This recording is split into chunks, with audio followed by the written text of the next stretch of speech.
Alright, ladies and gentlemen, welcome back. Quick video, easy stuff. Hopefully we're ready to go. Today we're going to talk about comparing fractions. Your objective for today is, as a student, you should be able to compare two or more fractions using the less than, greater than, or equal to symbols. Okay, so we will be using those. Make sure you know them. Okay, remember, it's like the alligator, right? It eats the bigger one. It always eats the bigger meal. Yeah, it's nice to be skinny every once in a while. You will need graphic organizer number 3. This one will be for 2 videos. The front side is comparing, the back side is ordering. Make sure you are on the comparing side. And you will see on the front that there is, under steps, there are 3 steps. 2 of them are filled out for you. You'll need to fill out the third in just a second. Okay, you might want to pause the video to write it down, but here we go. We're going to get started. In order to compare fractions, very simply, you're going to take the denominators and you're going to find the least common multiple of those denominators. We actually call that the least common denominator. Okay? Then you're going to do is you're going to set up a new denominator.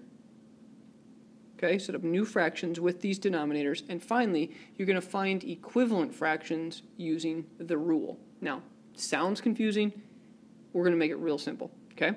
Here we go. We're going to get started. Okay, this is example number 1. We have 5/9 and we have 7/12. And we're actually going to go ahead and I'm going to draw a circle in here because that's where we're going to put our symbol. Remember, we are working with the less than, the greater than, and the equal to symbol. We're going to work with all 3 of those. So, first thing it says is to compare the fractions, we need to take the 2 denominators and find the least common multiple. So we're going to go ahead down here. We're going to take number 9 and 12. All right, and what we're going to do is we're going to find multiples of that. We want to find the least common one. Okay, 9, 18, 27, 36, and I go 3 or 4, and we'll see. Maybe I have to go farther. 12, 24, 36. Oh, wait, look at that. My least common multiple, oops, sorry, I even wrote it wrong down there. That should be a 36. Least common multiple is 36. Okay, so second step, we're going to change those fractions to be over 36, okay? So if you look at it, what we're actually going to do is we're going to bring this down here like this, and we're going to put it over 36, and we're going to do the same thing to this one over here, okay? And that's going to be over 36. Now, how did we make those 36? Well, 12 times, okay, 12 times 3 equals 36, and I know it's 12 times 3 because if I go back over here by my list, I can count by 12s. 1, 2, oh wait, that was the third one. That's 3. So what I need to do is I need to take that numerator, and this is the golden rule of fractions. Anything you do to the top, you must do to the bottom. Okay? So 7 times 3 is what you're going to do. You're going to do the same thing to both. That gives us 21. Okay? 7/12 and 21/36 are equivalent fractions. We didn't change the value. All we did was give them a new denominator. Okay, we're going to do the same thing to the first one. How does 9 become 36? Well, 9 times 4. So I need to do the same thing to the numerator. 5 times 4 is 20. Now, very simple. What we have, and I'll erase this little stuff to make it a little bit easier to see. Okay, what we have right now is, if you look closely, we have 20 over 36 and 21 over 36. All we simply need to do is ask ourselves, which one is larger? Well, 21 is larger than 20.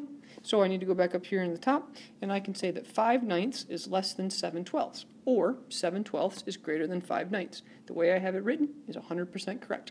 Ladies and gentlemen, that was example 1. And if you'll see him do it, it's going to do the same thing really, really quickly, and you'll see it looks like that, and it's all nice and neat, a little bit neater than Mr. Williams. Boom, done. Example number 2, this one, you need to write this one down as well. 5, 6, and 3/4. Go ahead and put my box or my circle in there. We're going to go ahead and find a common denominator. I'm going to count by 6s and 4s. 6, 12, 18. Let's do 4s. 4, 8, 12. Look at that. That's my common denominator is 12. I'm going to change my fractions to both be over 12. So that's going to be over 12. This one's going to be over 12. How does 6 become 12? Well, 6 becomes 12 by multiplying by 2. So we're going to multiply both of them by 2. 5 times 2 is 10. We're going to go over here. How does 4 become 12? Well, we multiply by 3. So I need to do the same thing, multiply by 3, which gives me 9. Okay? Right here I have an answer of 10/12 and 9/12, and I need to figure out which one is larger. Well, 10 is larger than 9, so I'm going to go ahead and make it like this. Okay? And this is where my answer is. Look at that. 5/6 is greater than 3/4. That's what that says. All right, one more example. Here we go. This one is a little bit different because this one has whole numbers. But does it really matter? Well, actually 5 and 5 are the same, so those don't even matter. We do not care about those. Okay, we're actually just going to worry about the fractions in this. Okay, once again, we're going to take the 6 and the 4, and we're going to come up with a common denominator, which we just did this one, 6 and 12, and 4 and 8 and 12, so 12 is the common denominator again. That's going to be something over 12, which, hey, look at that, once again, is 10. Mr. Williams should have changed this question. Don't forget our wonderful whole number. Okay, how does 4 become 12? Well, we did that one by 3. 3 times 3 is 9. Okay, so in here in our box, 5 and 10 twelfths is bigger than 5 and 9 twelfths, so we would go ahead and say that that one is larger. That's our example. Yeehaw. On your board, it should not say whiteboard practice, it should actually say independent practice, and you will do that right now on your worksheet. There is a place for 5 questions on your graphic organizer. Go ahead and do that during the independent practice. Okay, like I said, it should say independent, right? So, yes, you need to do all 5 of these. Pause the video. When you're done, restart it. We'll see if you're right.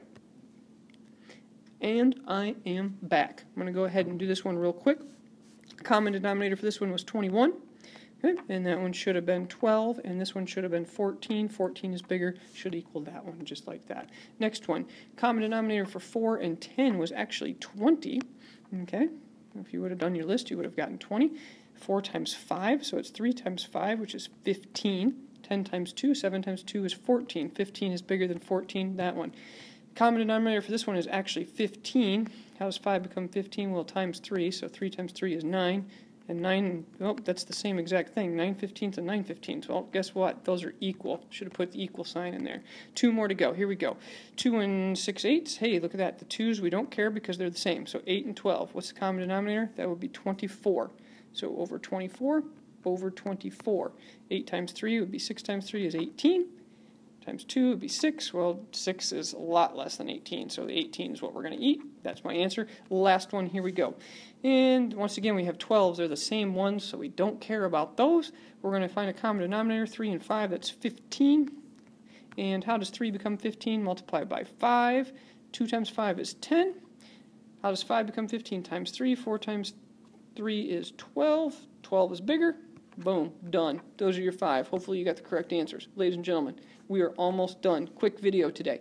Right now, you need to pause the video on these 4. These are your exit ticket. I will not give you the answer to these 4. These are your exit ticket. You need to put them on your graphic organizer. This is part of your grade. This is worth 4 points for your grade. I need you to make sure that you get these 4 correct and do it now. Remember, for this video, your objective was you should have been able to compare 2 or more fractions using the following symbols. I only did 2 fractions. Maybe later we will do more. Ladies and gentlemen, we're out. Good luck.